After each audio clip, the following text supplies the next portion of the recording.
Ne, tai iš pradžių pasakom taip, Kaip reikia. Kaip reikia, o po to galėsim ungalo padaryti taip, kaip yra iš tikrųjų. Aš tai nežinau, nesuprantu, kur tie metai taip greitai prabėgo. Jie tiesiog taip hukt.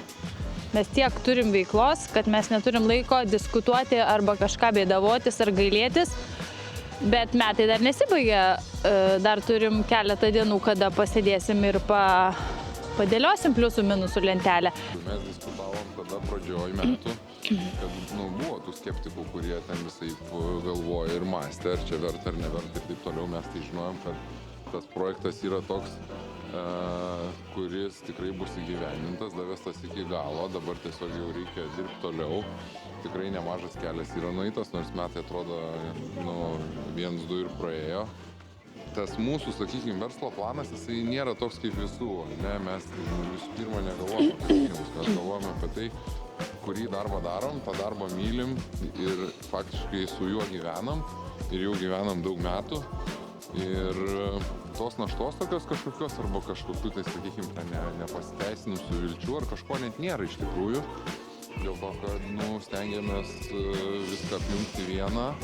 Ir bendruoju sumoje, aišku, taip jeigu pagalvoji laiko prasme, tai tikrai to laiko seniau laisvalaikių turėdavom žymiai daugiau.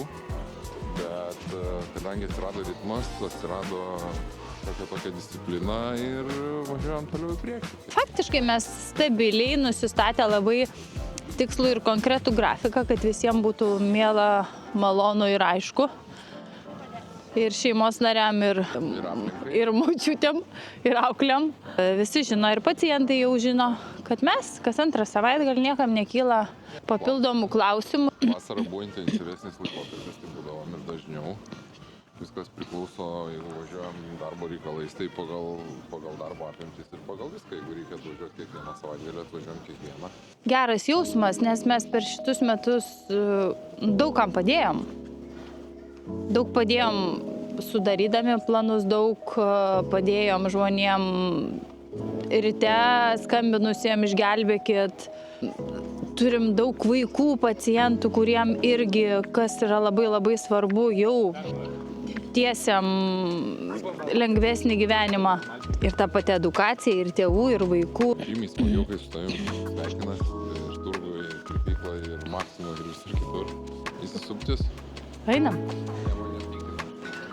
Pažiūrėk, kaip gražiai šiti medžiai. Čiagi Palangos pažiūrėk. O Jėzus, kaip šalta. Ateik. Aš tave pasupsiu. A, gal tu gali mane pasupti? Tu nesisupai ir anai kartą.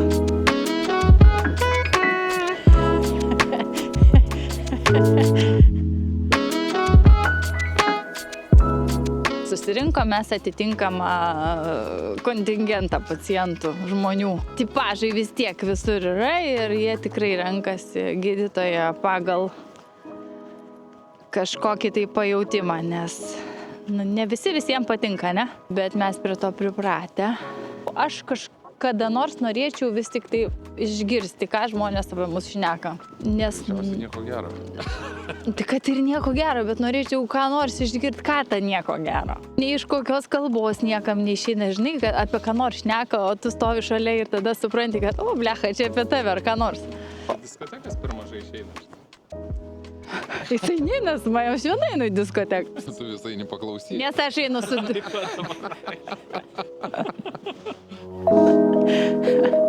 Sakom, pa čia turi būti reklama mūsų, o ne tenisas, nes čia dažniausiai būna akcidentai su dantimis.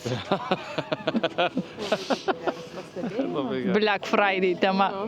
Buvo iš tikrųjų kada? Rūpjūtį, man atrodo, ne? Kada skambino tas vaikinukas? Tai buvo čia ne vienas toks. Buvo čia istorijų. Po gerų palanginių savaitgalių, festivalių. Netoli Basanavičiaus gatvės dėl to atsidarė klinika. Kad šeštadienį 9:00. Labą dieną, o galit šiandien priimti? Nu ateikit. Ir Šarūnas žiūri mane kreivom akim. Ir vėl tu nori pasaulį išgelbėt. Komanda padidėjo, irgi gerai. Čiut. Džiaugiamės. Tikimės, kad gal dar padidės. Aš tai, žinok, nesitikiu nieko. Tu tikėsi ko nors, aš nieko nesitikiu. Iš tavęs? Iš manęs irgi. Ne. Kodėl tu manęs jau nenustebinti? Negali žinot. Negali žinoti. Kažkokie tokie, nežinau, man tai tokio laisvumo metai šitie ir atsipalaidavimo. Viską darom, einam dideliais žingsniais ir rimtai. Rezultatas yra, į šviesų rytojų. Ar ne taip? Kartais visai būna važiuojant iš Vilniaus. Tau? Tau? Sakau, spaus pedalą. Jisai sako, negaliu. Aš sakau, spaus pedalą. Ne, aš nežinau, apie ką tu čia. Kad važiuoji tai kaip asistentė. Ai, čia jo, žinok, čia yra man bauda šiek tiek, bet aš kažkaip irgi kitų kampų pažiūriu į visą tai ir kartais netgi biškį įdomu pakeisti darbo pobūdį ir naudinga pamatyti situacijų, išgirsti, kaip jos turi būti sprendžiamos, nes vis tik tai mano sritis yra kita. Žinios, galimybės, kompetencijos ir visa kita, kur aš esu jau gerbiamo daktaro išmokinta, kad turiu savo rūtų darželį ir tik savo rūtų darželį, bet pastovėti, išgirsti, pamatyti ir yra ko pasimokyti. Tai man į naudą. Į naudą, bet nežadu to daryti amžinai. Bet tu perspektyvi, negalvok taip. Gerbiamos asistentės, jeigu jūs jaučiate, kad norėtumėte dirbti klinikoje Forum Dentis, aš mielai jums užleisčiau savo vietą. Rimtai?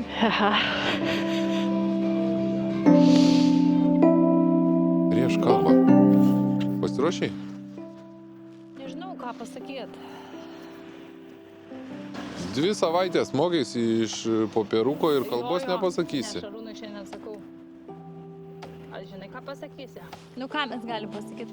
Mums svarbu, kad mūsų klientai jaustųsi saugus, ramus ir nuoširdus, o jūsų šypsena yra mūsų sėkmės garantas. Taip. Tad daugiau šypsokitės, o mes šypsosimės jums.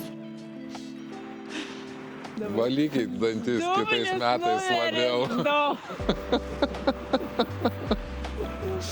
Sveikatos reikia linkėti visiems. Sveikatos ir pinigų.